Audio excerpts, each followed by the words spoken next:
Vault-Tec had promised a literal Garden of Eden in a briefcase, a device that could hypothetically terraform the moon and save humanity. But in typical Vault-Tec fashion, almost no vaults got one. The GECK, short for the Garden of Eden Creation Kit, was intended to be the standard equipment for all vaults, with this kit providing a way for the vault inhabitants to successfully rebuild humanity after the fact, with the GECK itself acting as a fully self-contained terraforming module capable of creating and sustaining life in a post-war environment.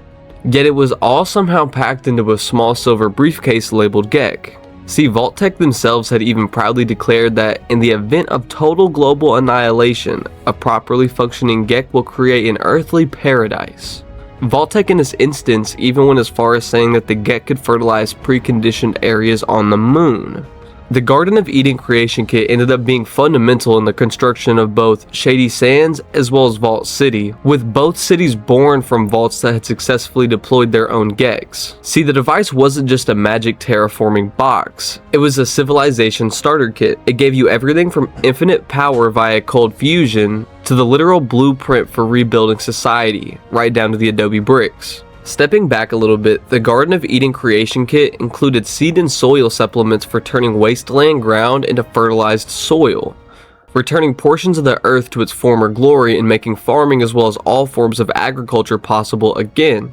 Stuffed to the top, the kit contained infinite power in the shape of cold fusion, some matter energy replicators, which we'll talk more about in a second, and water purifiers, all packed ultra tight into this briefcase. Although it sounds insane, the matter energy replicators were advertised as being capable of creating materials as well as the basic items needed for building new environments and rebuilding civilization using energy.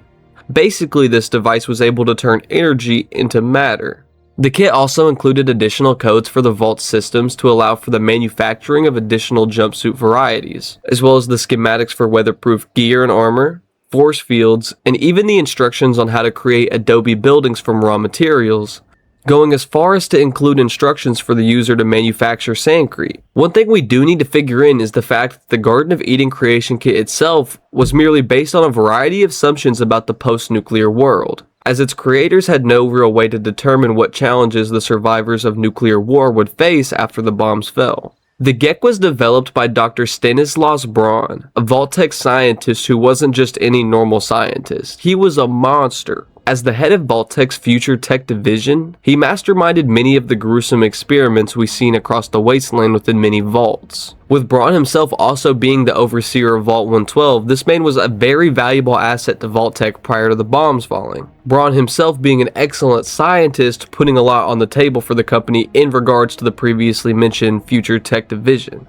But we'll get a little bit more into that later. With everything we now know in mind, one thing that's glaringly obvious when talking about the Garden of Eden Creation Kit is the fact it was never turned into the equipment standard for every vault like previously mentioned, with the majority of vaults missing this piece of equipment entirely, even though each vault was mandated to have two. And this was due to a multitude of reasons, with one being that vaults planned for experiments simply had this expensive piece of technology nowhere in sight, as the majority of these vaults didn't have above ground plan due to the experiments. Therefore, they just didn't bother incorporating them into the majority of such vaults. But where things really piqued my curiosity is just how few of these Garden of Eden creation kits really ended up inside of vaults, with only a handful of vaults being speculated to even have one of these things out of the total 122 vaults. Even Vault 76 was missing a GECK, with the GECK in Vault 76 being replaced by the camps we see from Fallout 76, as according to the lore, the region was majorly unharmed by the nuclear fallout, hence them not needing a GECK, I presume.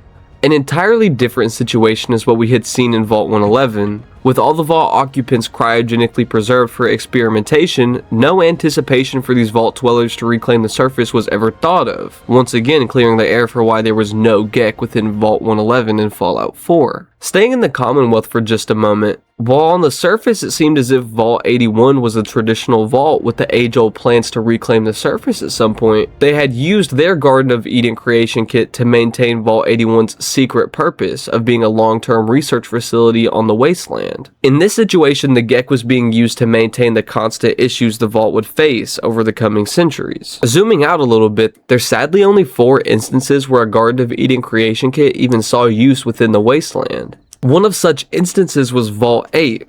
Vault 8 inhabitants successfully returned to the surface and deployed their GECK to rebuild the notorious Vault City. Something similar was the case with Vault 15 and their remnants as they deployed their GECK and later founded the city of Shady Sands 200-something odd years after the bombs fell. With Vault-Tec later coming and nuking Shady Sands as well, it really begs the question as to what Vault-Tec really had in mind in regards to their big plan. If they're bombing cities built from their own successful control vaults, such as Vault 15, I can't imagine that they'd have many great ideas for the rest of humanity either. There was a third instance where the Chosen One from Fallout 2 found and successfully deployed a GECK to rebuild his home of Arroyo. And following up that, the last time a GECK was used at all, matter of fact, was in the Project Purity within Fallout 3. Project Purity itself being a large-scale water purification project within the Capital Wasteland in Fallout 3. And staying in the Capital Wasteland for just one moment, we're going to refer to a story of a wasteland doctor named James. James was on a mission to find Dr. Stanislaus Braun's work, or any form of information he could find from the man, in hopes of making the previously mentioned Project Purity a reality. Something that happened to be the life work of Dr. James's late wife. In search of Dr. Braun as well as his research, Dr. James found out that Braun had been holed up in Vault 112 within the Capital Wasteland, allegedly still pursuing his research. And upon the arrival of Dr. James into Vault 112, he actually ended up finding the information he was searching for, learning that a Garden of Eden creation kit would be capable of bringing clean water to the Capital Wasteland. But before James could leave in search of the newly needed GECK, he had actually stumbled across Dr. Stanislaus Braun, with Braun convincing James to step into the life support lounger. With James completely unaware of Braun's sinister plan, he of course listens to Braun, stepping into the lounger before he is subsequently forced into Braun's fucked up simulation, as a dog. You know, so he can't go and tell the other Vault inhabitants that everything is fake and that they're all just in a simulation. By the way, did I fail to mention that Braun has had the entirety of Vault 112 in life support loungers endlessly subject to his torturous simulations for over 200-something odd years? And of course, this is all put to a grinding halt when the Lone Wanderer shows up and makes a choice. See, the Lone Wanderer either shuts down the simulation, in turn killing the Vault inhabitants within, or the Lone Wanderer could leave them to suffer within the simulation forever, not shutting it down. This decision in itself is one of the most morally gray decisions in Fallout, as these Vault dwellers stuck within the simulation cannot simply leave it without dying, leaving the Lone Wanderer with no good option, sadly. Either leave them to indefinitely be stuck within a simulation, or put them out of their misery. The visit to Vault 112 was not all sad though, and the hunt for the Garden of Eden creation kit was on, later making Project Purity possible. See, backing up and putting all of Vault-Tec's decisions together really paints a vivid picture, and it seems as if the corporation only had one goal in mind from the start. From Vault-Tec's planned G.E.C.K savings package, to the experiments they conducted on their own Vault inhabitants. It certainly makes sense as to why they gave out so few of these world-changing Garden of Eden creation kits. Vault-Tec simply wanted to see the world burn from the beginning.